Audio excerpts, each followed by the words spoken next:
시청자 여러분 안녕하세요. 최유정 전문가입니다. 어제 마이크론 실적 발표 이후로 국내 증시가 꽤 크게 흔들렸습니다. 실적은 잘 나왔지만 반도체 섹터 분위기 반전을 기대했는데 오히려 실망 매물이 나오면서 매도세가 더 강해졌습니다. 결론부터 말씀드리면요. 어제는 시장이 투자자들을 한번 헷갈리게 만든 날이었다. 이렇게 보시면 되는데요. 제주 반도체 주가도 장 초반 갭상승을 보여주긴 했지만 결국 조정이 나오긴 했죠. 아직은 시장 안에 AI 버블에 대한 부담감이 남아있는 모습이라고 볼 수 있습니다. 다만 이 부담감이 해소되는 순간에는 주가가 꽤 빠른 속도로 반등을 보여줄 수 있는 구조고요. 오늘 영상에서 그 흐름을 이해하기 쉽게 정리해 드리겠습니다. 이렇게 하루하루 격변하는 주식시장입니다. 최근 들어서 변동성도 더 커졌고요. 그래서 예측이 더 어렵다고 느끼시는 분들도 많으실 텐데요. 그런데 시장이 움직일 때는 늘 그럴 만한 근거와 이유가 있습니다. 저는 그 흐름을 놓치지 않도록 그때그때 시장 상황을 빠르게 브리핑해드리고 있으니까요. 채널 구독과 알림 설정 해두시면 중요한 타이밍 놓치지 않으실 수 있습니다.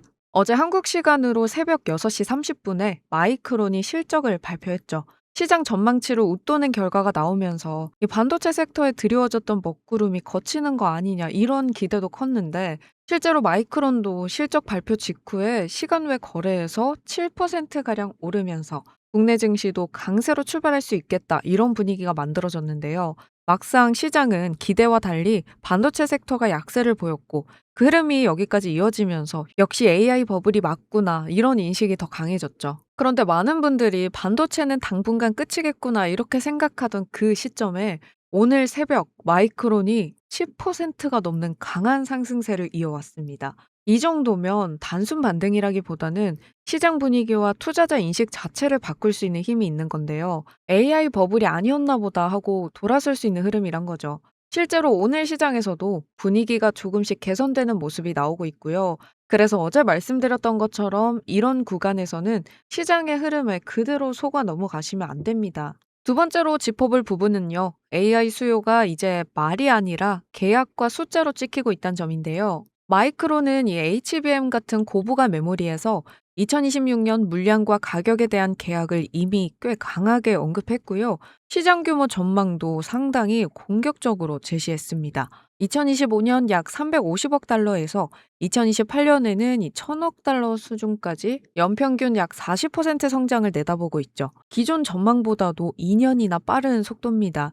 이렇게 과거 예상보다 반도체 시장의 성장세는 확실히 가속도가 붙고 있고요. 결국 AI가 거품이냐 아니냐 이 논쟁은 실제로 실제 주문과 공급 제약이 이어지느냐 이렇게 정리되는 구간인 거죠. 그래서 저는 결국 2차 반도체 랠리는 나올 수밖에 없다 이렇게 보고 있습니다.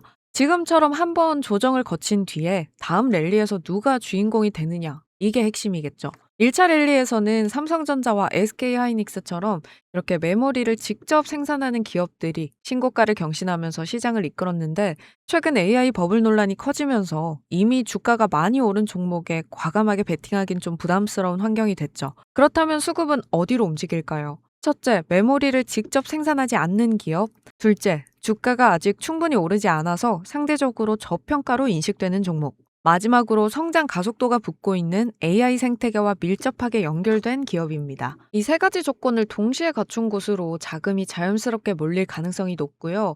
여기서부터 제주 반도체가 시장의 이목을 끌 수 있는 흐름이 나옵니다. 제주 반도체는요, 지금 말씀드린 세 가지 기준을 비교적 잘 충족하는 기업입니다. 국내 팹리스 메모리 기업으로 직접 공장을 짓거나 생산 라인을 늘리는 구조는 아니고요. 최근에는 SK 하이닉스 팹에서 2027년 말 차세대 저전력 메모리를 생산할 예정이다라고 발표하기도 했죠. 이런 구조기 때문에요. 직접 생산 부담 없이 위탁과 간접 생산을 통해서 매출 확대를 노릴 수 있습니다. 그리고 두 번째 조건은요, 이 저전력 메모리가 앞으로 AI 산업에서 더 중요해질 가능성이 크다는 점인데요.